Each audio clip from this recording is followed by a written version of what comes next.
How to control CSV import into Excel 2010.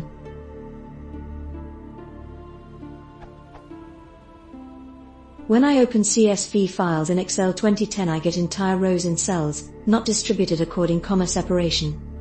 How to control this?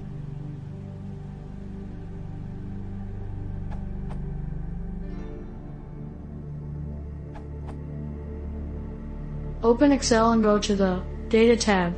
From Text, select the file, Import, Delimited, Next, comma, Next, Settings, Finish.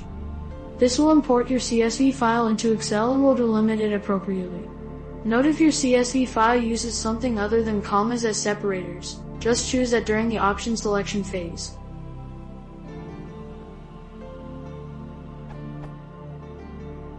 Alternatively, if you've already opened it, you can select a column and go to Data, Text to Columns, Delimited, comma, Finish, and that will break up your column across the rows.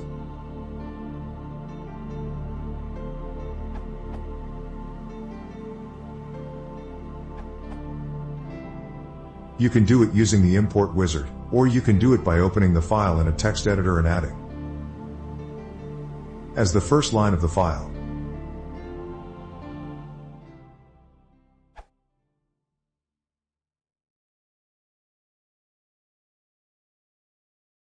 If you want to support the channel, please consider subscribing.